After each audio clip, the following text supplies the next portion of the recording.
Quando eu quero retornar determinadas colunas de uma tabela na minha consulta, eu especifico quais são essas colunas aqui na minha cláusula select.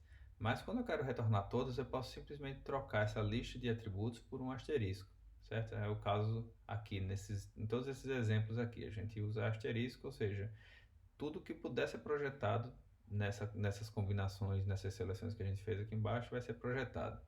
E a gente pode usar o qualificador também, o nome da tabela antes do asterisco, o nome da tabela ponto asterisco, para a gente dizer que a gente quer retornar tudo dessa tabela e a gente pode não querer retornar tudo de outra tabela. Nesse caso aqui a gente tem employee e departamento, nesse segundo exemplo aqui.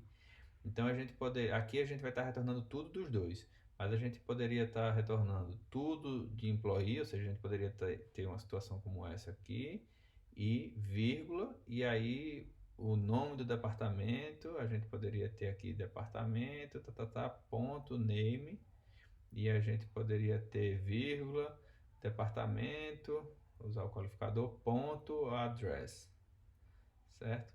Então a gente pode combinar o uso do asterisco com definições específicas de que atributo a gente quer retornar também, não tem problema nenhum. Então é importante notar também que o SQL ele não remove as tuplas duplicadas quando a gente faz a nossa consulta, tá? Então se a gente quiser especificamente, explicitamente remover essas duplicações, a gente tem que usar esse termo aqui, distinct. Então a gente faz select distinct salary from employee. O que é que isso faz? A gente tem vários funcionários que recebem o mesmo salário lá na tabela employee, mas se a gente quiser só os diferentes, a gente usa isso aqui e não vão vir salários duplicados, ok? Então, quando a gente estiver fazendo operações de agregação, soma, média e etc., a gente tem que considerar que todas essas duplicadas vão ser consideradas nessa agregação. A gente tem também o operador like, que é um operador para string, onde a gente pode utilizar esse símbolo de porcentagem aqui para determinar que é qualquer cadeia de caracteres nessa posição. Ou seja, a gente tem recupere, sei lá, os nomes dos departamentos cujo endereço, like, e a gente diz que ele pode ter alguma coisa antes, no meio vai ter Houston, tx, e depois vai ter alguma coisa depois, certo? Aí a gente tem outro exemplo aqui com like, só que ao invés do símbolo de porcentagem, a gente tem esses underscore aqui. O que é isso? A gente substitui um único caractere e não uma sequência de caractere. Aqui é uma sequência de qualquer tamanho, pode ser 1, 2, 3 aqui nessa posição. E aqui tem que ser necessariamente um caractere qualquer aqui nessa posição.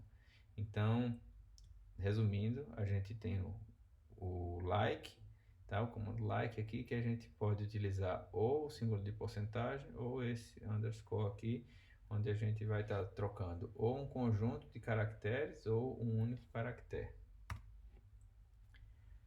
Aqui a gente tem o operador between, onde a gente pode substituir ele, ao invés de usar maior que, menor que, a gente especificar uma faixa diretamente como between 30 mil e 40 mil, ou seja, entre 30 mil e 40 mil o salário, certo?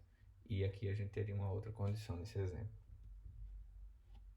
A gente pode estar utilizando os operadores aritméticos soma, subtração, multiplicação, divisão, em qualquer parte da nossa consulta. Por exemplo, aqui, quando a gente está fazendo uma projeção, a gente já está projetando o salário multiplicado por 1,1, ou seja, a gente já está projetando com um suposto reajuste.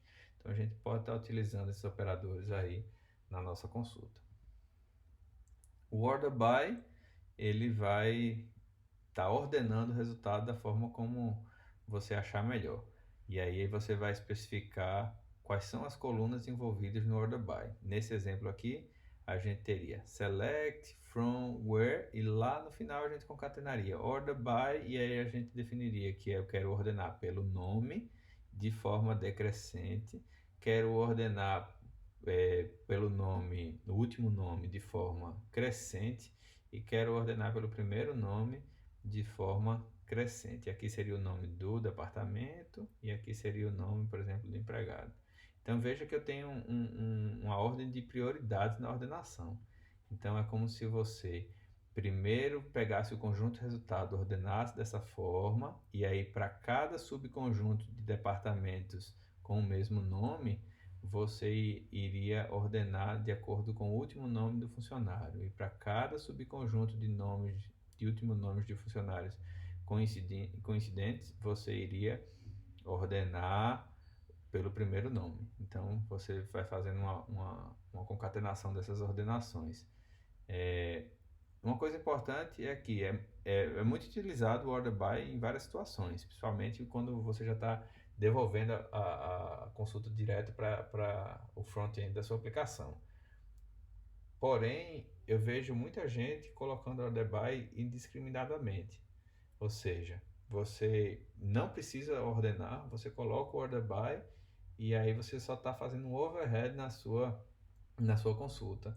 Ou seja, era um resultado que a sua aplicação ia processar de alguma forma, a ordem não importava, e você coloca esse order by e você está tornando sua consulta mais custosa desnecessariamente. Então, muito cuidado, só usa order by quando realmente for necessário usar. Aí, resumindo, a gente tem a nossa estrutura básica de consulta aqui com as nossas cláusulas select, from, where e agora o nosso order by que aparece aqui no final concatenado. Aí a gente viu, quando a gente estudou a álgebra relacional, né, essas operações de conjunto que são união, diferença e interseção. Tá? Eu não vou repetir aqui, eu vou assumir que você estudou o material de álgebra relacional e entendeu bem como é que isso funciona. Tá? Mas só de forma resumida, isso é baseado, né, na teoria dos conjuntos e essas são as operações de união, de diferença e de interseção que a gente vê na teoria dos conjuntos. Mas é bom você ver como é que são os exemplos lá no nosso material de álgebra relacional. Aí a gente tem no SQL esses comandos também union all, except all e intersect all, né, que ele vai ter o efeito de multiset debug, né, quando a gente considera também as repetições. Uma coisa importante é que a gente precisa ter compatibilidade do tipo para a gente poder fazer essa operação. A gente tem uma união aqui de duas consultas, a gente tem dois resultados de consulta, a gente vai fazer uma união e aí o que a gente está projetando aqui precisa ser compatível com o que a gente está projetando aqui para a gente poder fazer essa união. Esses detalhes estão todos no material de álgebra relacional que a gente já viu. E só voltando um pouco aqui sobre esses comandos union all, except all, intersect all, eu acho o union all consideravelmente intuitivo, né? Porque quando a gente faz uma operação em teoria dos conjuntos, a união padrão ela elimina as duplicatas. E é isso que acontece aqui no SQL. Então é bem intuitivo. Quando a gente força as duplicações, a gente tem um efeito mais ou menos assim. A gente tem por exemplo, de um lado, dois, dois, três, quatro, e do outro lado a gente tem um, dois, três, três, quatro. Então, suponha que esses são os resultados que vêm de uma tabela, esses são os resultados que vêm de outra tabela, e a gente está fazendo uma união. A gente teria um, dois, três e quatro como resultado da união tradicional, sem forçar as duplicações. Agora, se a gente força as duplicações, a gente usa union all, aí a gente vai ter um que vem dessa tabela, aí a gente vai ter mais outros três uns aqui que vem dessa outra, aí a gente vai ter 2, 2, 2, ou seja, esse 2 aqui e esses outros dois aqui, e assim sucessivamente. A gente vai ter 3, 3, 3, 4, 4, ou seja, a gente está incluindo também as duplicações. Isso é bastante intuitivo.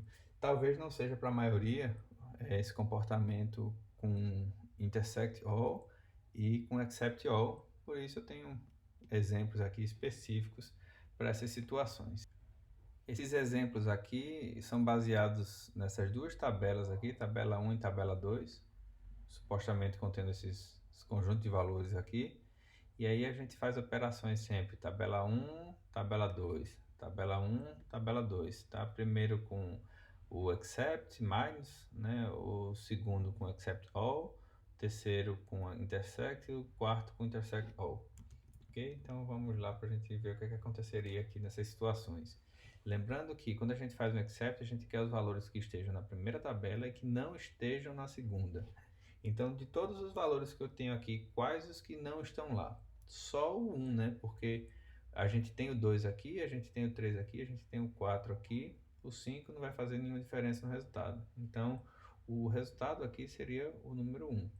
Só que quando a gente faz um except all, a gente precisa considerar essas duplicações. Então, o que é que a gente passaria a ter como resultado aqui? A gente tem o 1 aqui e a gente não tem o 1 lá, então ele vem para o resultado de toda forma. A gente tem 3 ocorrências do número 2 aqui, e aqui a gente só tem uma ocorrência do número 2, então as outras duas ocorrências vão vir para cá, certo? Então a gente considera essa ocorrência para a gente remover o resultado, mas a gente tem que considerar as duplicações. Então as outras duas ocorrências aqui, elas vão fazer parte do resultado. A gente só conseguiu eliminar, no caso, uma delas, certo? Então da mesma forma a gente tem o 3 aqui e a gente tem o 3 aqui. Então a gente conseguiu eliminar. A gente tem 4 e 4 e a gente tem 4, 4 e 4, ou seja, está até passando. Então a gente vai conseguir eliminar todas as ocorrências do outro lado. E a gente tem o 5 que também não vai fazer diferença. Então a gente, no final das contas, a gente vai ficar com esse conjunto resultado, que é o 1, 2, 2, ok? Vou só limpar aqui para a gente poder dar sequência. Então, nesse terceiro caso aqui, a gente tem uma interseção.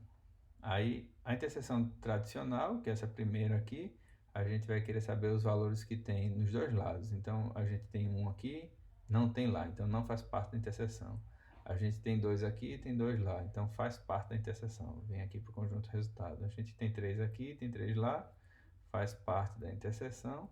A gente tem o 4 aqui, tem o 4 lá, faz parte da interseção também. O 5 só faz parte desse, então não está no resultado. Então, nosso resultado final seria 2, 3 e 4. Agora, quando a gente precisa considerar as duplicações, que talvez seja menos intuitivo para a maioria. Vamos lá ver como é que seria isso aqui. A gente tem o 1 desse lado, né, não tem do outro, então não considera. A gente tem 3 ocorrências do número 2 aqui, e aí a gente só tem uma ocorrência desse lado, então só tem uma interseção, aí ela vem para cá. Aqui a gente tem uma ocorrência do numeral 3 e aqui também uma, então uma interseção. E aqui a gente tem duas ocorrências do numeral 4 e aqui a gente tem 3, então a gente consegue duas interseções aqui. Então a gente faz 4 e 4. Tá? E o 5 só tem desse lado, não vem para o conjunto resultado. Então, esses seriam os resultados aí para essas 4 consultas que estão apresentadas. E finalizando, eu recomendo que vocês façam a leitura do capítulo 6 do nosso livro para fixar essa primeira parte do material sobre SQL e em seguida a gente partir para essa segunda parte onde a gente vai ver consultas mais avançadas. Ok? Até mais, pessoal.